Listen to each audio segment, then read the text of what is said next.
In the age of the train, it's going to be intercity for everyone. By the early 1970s, a train that could reach 125 miles per hour on the straight was running experimentally. It was called HST, the high-speed train. The Intercity 125, a new generation of high-speed trains capable of 125 miles an hour. A new era for rail travel had begun. The shape of things to come, these speedy trains provide the world's fastest regular diesel service. Not only Britain, but the world is interested. Fast and comfortable. It takes me just a shade over 2 hours to come from London to York. British Rail now has many solid achievements to its credit, and the high-speed diesel trains are in service. BR is really travelling and has cause to be proud of its achievements. It's swift, it's smart, it's smooth, it's prompt, and it's nationwide. In Britain, British Rail is the way to get about. The 125 is the best train I've ever built, as far as I'm concerned. The great days of the railway. People say they're over. The facts say they're not. Not by a long way. It was striking in looks and startlingly modern when it carried its first passengers 3 decades ago. The new image of rail travel, the streamlined, sporty look, made the 125 the fastest diesel in the world, but it was an accident. There's a lot to be said for the new diesel and electric trains that British Rail have in service now. Marvellous, really, clean and fast. The speed that people travel at these days. Worth every penny. Now it's the end of the line for the iconic 125. The famous workhorse of the railways has been powering intercity services since the late 70s. But today, the Transport Secretary, Alistair Darling, will signal a new era of high-speed rail travel with a competition to find a successor to the beloved 125. If I'd been asked to guess how long it would last, I would never have guessed as long as it has. And so I'm thrilled to bits that it's still out there holding its own, and it'll see a few more liveries and a few more owners, I expect.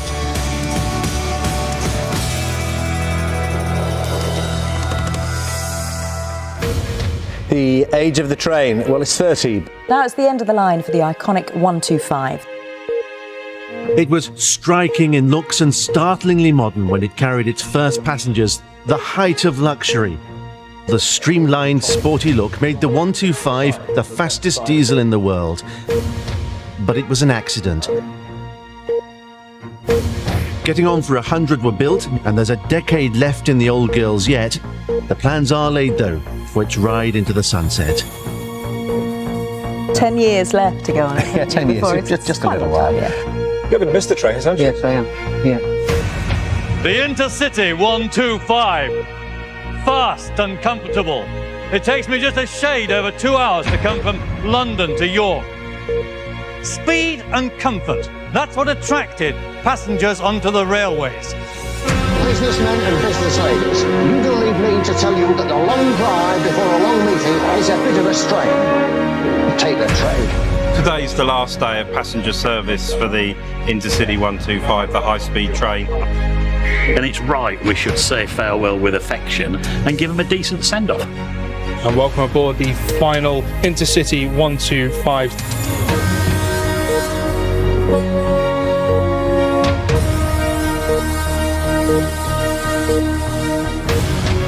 We enjoy, for one last time, the high-speed train. I get to meetings relaxed and on time because... The perfect railway. What would it be like?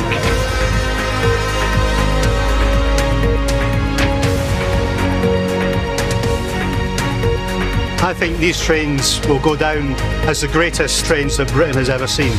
Designed by railway engineers and built in British factories and the workshops of British Rail Engineering, prove once again that Britain is as capable as ever to meet a major engineering challenge and to succeed. We're building the model railway. We've had a good trip, and we hope you have too.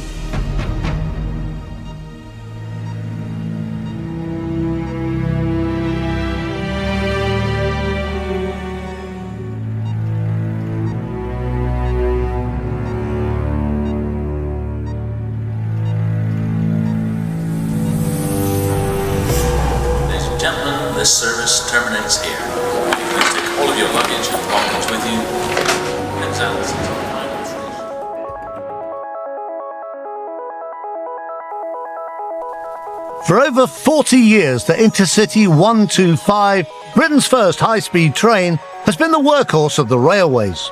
We've all travelled on one, but now the 125s are slowly being replaced by new electric trains from Japan. The 125 will be sorely missed. Many will miss them. Today, nearly 100 of these Intercity 125s are still in frontline service, and they're still the fastest diesel trains in the world. The Intercity 125 trains are tough old workhorses. They put in over 4 decades of service. The stopgap became the reliable workhorse, restoring our faith in rail travel. 40 years for another train to do 40 years as well as these have. I can't see it. I think the 125 was the first train that was really modern and comfortable and for everybody. It's been running every day at 125 miles an hour. Just imagine your Cortina car from the 1970s doing that on the M1 every day. It transformed the commuter belt, delivering workers to cities across the country, fueling Britain's booming economy. Over the next few years, 122 of these high-tech trains built by Hitachi will come into service.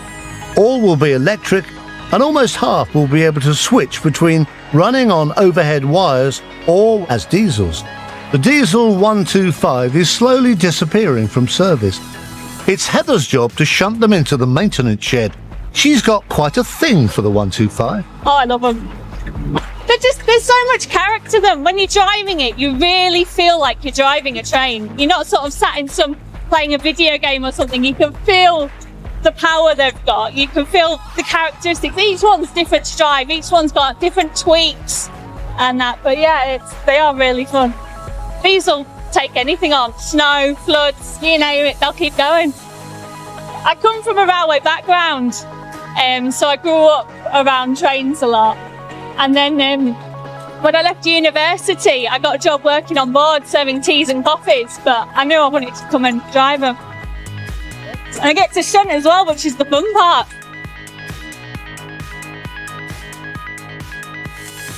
Today, Margaret is sampling the delights of the first Great Western service into London Paddington.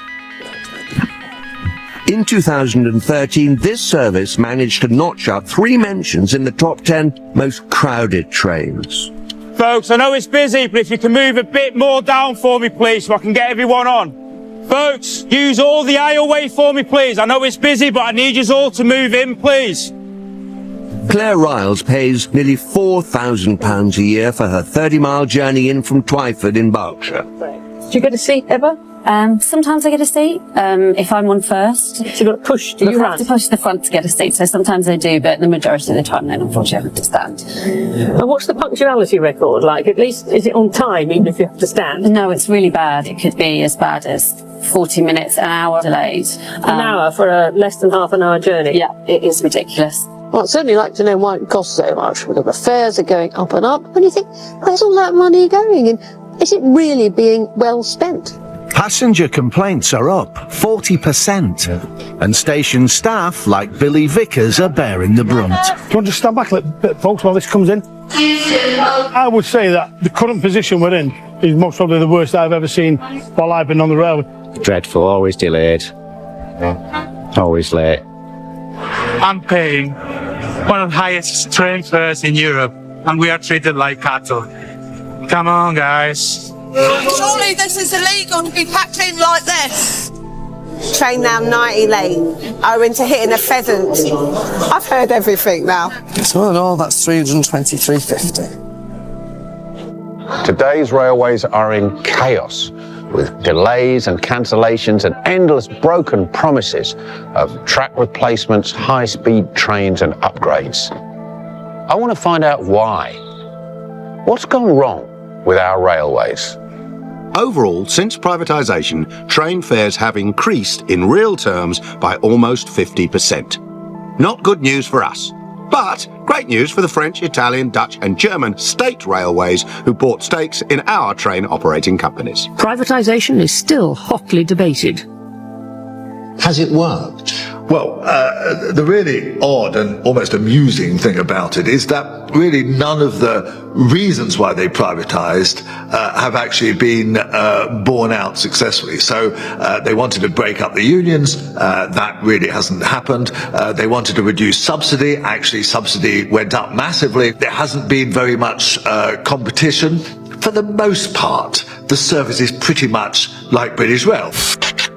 A new year and new fares. No surprise this, they're going up again. Most regulated fares across the country are up an inflation-busting 4.8%. Today, commuters in Britain pay 2 to 3 times as much as in other major European countries. At the same time, punctuality is getting worse and our trains are getting busier and busier. I'm paying a lot of money and I get a horrible service. Someone is making a whole lot of money out of me. Is that right? They're doing quite well, Nick. The returns that they've been making, which remember are largely risk-free, because after all you can't run a railway system without the locomotives. Their returns are pretty lush.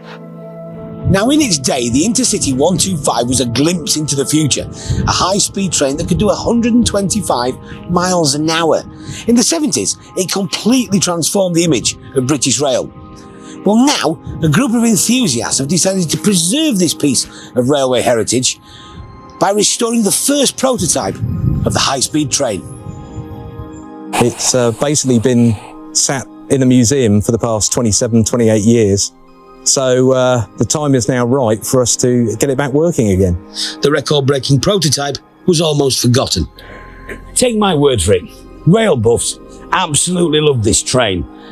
I think it's an icon of the 70s and served us extremely well for coming on to 40 years now. And I think as we have all the components we need to get it back working, the time is right to do it. What's it like seeing her again today? Like a perfect boys' day out, really. Couldn't be better. So, of course, the 125 group, they're working on this total refurbishment. How does that feel? I think that's marvellous, because there's nothing like having a real understanding of history. It's a very romantic story, the whole history of the railways, and like it or not, there's a very, very high probability that people will be sitting in trains going between the cities of this country and all around the world in 100 years' time. For the volunteers at the 125 group, the work goes on. They want the cab to be a special attraction at rail shows round the country. They're hoping that within 2 years, their project will be complete. One day, that old girl will be back on the rails. The prototype locomotive, which paved the way for modern rail travel, has gone on display in Nottinghamshire.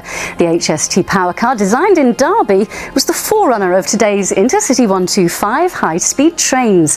After months of careful restoration, today it returned to its East Midlands roots.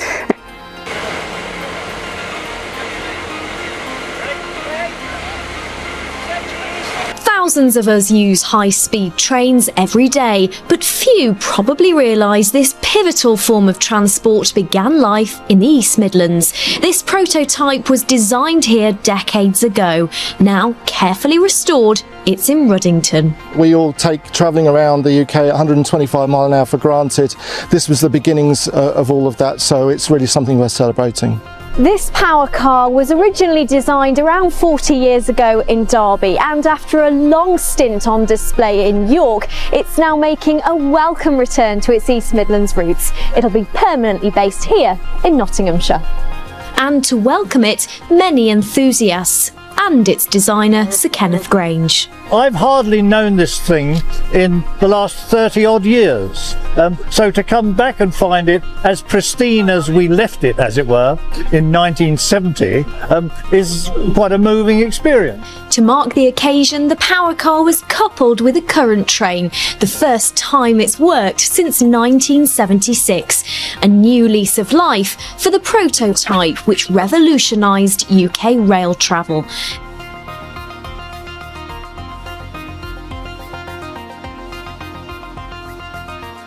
It still works, but not quite at the speed of its heyday.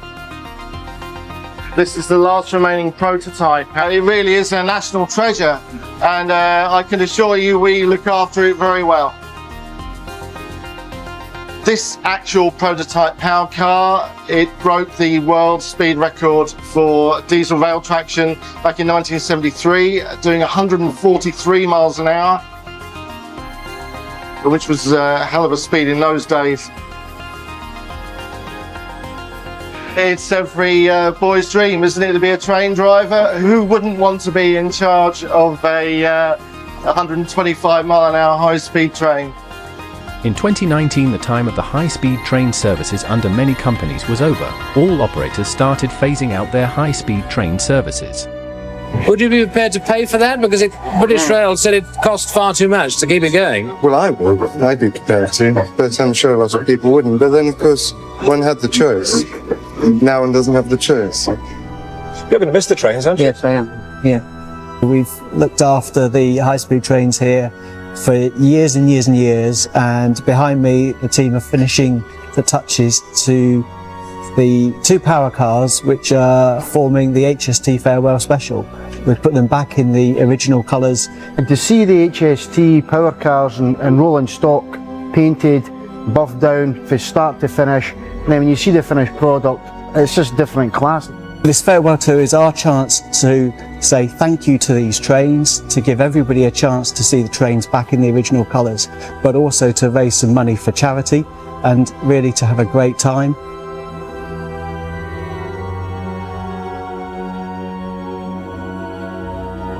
We enjoy for one last time the spectacle of the high-speed train. The final HST train. They've been pulling into Peterborough for more than 40 years, yet this is the last time the Intercity 125, or HST, will be seen here. It's the farewell to these iconic Intercity 125 trains that have been running on the East Coast route for over 40 years. For hundreds of train enthusiasts, the opportunity to see the train in its original 1970s livery for one last time was both a joyful and sad occasion. One fan had even travelled from the United States for the farewell journey to King's Cross. I actually came across it on the internet when I was a little boy, and that started a very long obsession about British trains. So to be able to ride for the last time is definitely life's dream come true. It wasn't just the passengers thrilled to be on the last train though. Driver Neil Goodwin was more than just a little excited too. When they told you that you'd be driving this final service, what did you think? I was delighted. Yeah, I was delighted and thrilled, and all my friends have been bored to death that I'm going to be driving this train, and they say it's just a train, Neil. Well, after 40 years, this is the end of an era for these 125s. And welcome aboard the final Intercity 125 departure.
Today's the last day of passenger service for the Intercity 125, the high-speed train. I think really exciting day in some respects, clearly marked a step forward in our transformation, but today is about celebrating what they've done. Then it's right we should say farewell with affection and give them a decent send-off. They've provided magnificent service. It'll soon be just a memory as this chapter in railway history comes to a close.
Well, these are probably the most iconic trains operating in the UK today. If you think of they were built at a time in the 1970s where there was lots of industrial unrest, there wasn't much money in the country.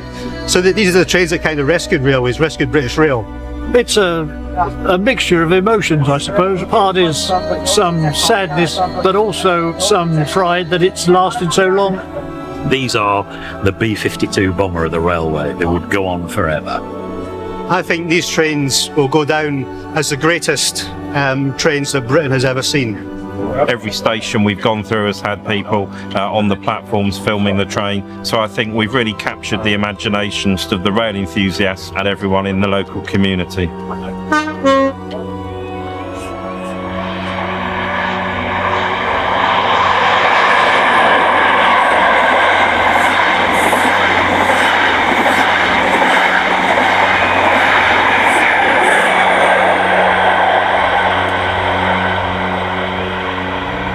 Good evening, ladies and gentlemen. The next and final stop for our service, the last Intercity 125 HST. Exeter St David's will be our next and final stop. All change, please. I think they are definitely a British icon, right up there with Spitfires, Concorde, very important. We've had a good trip and we hope you have too.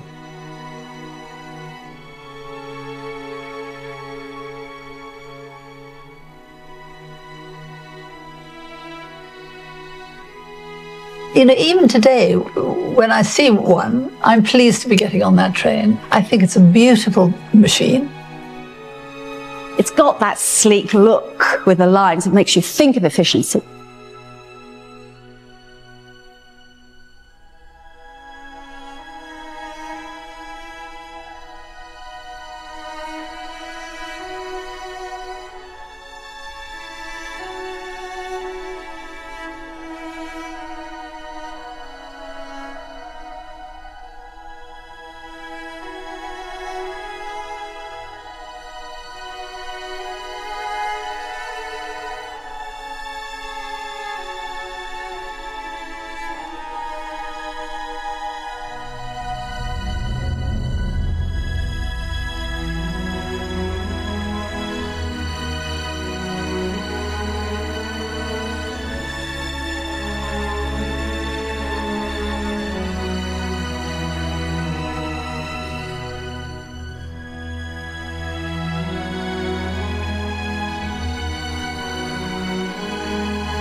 the Class 43 high-speed trains removed from service would be either taken up by ScotRail, stored, or sent to scrap.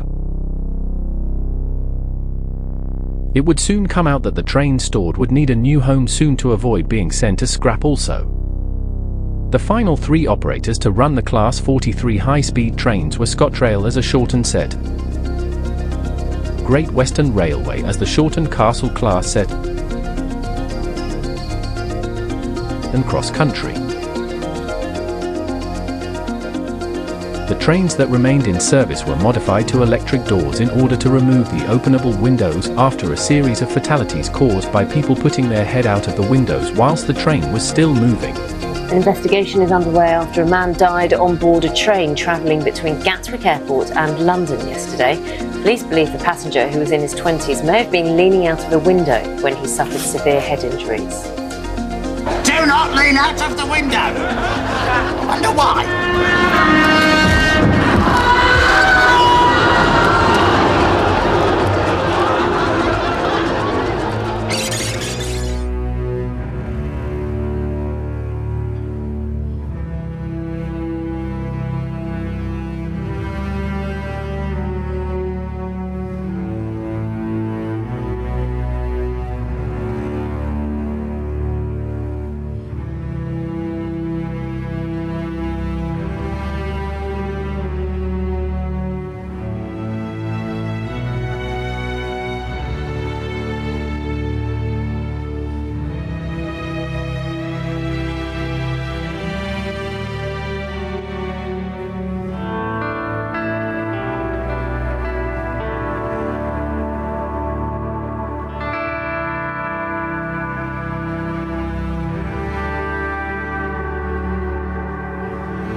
Central.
Mind the step down from the train to the platform.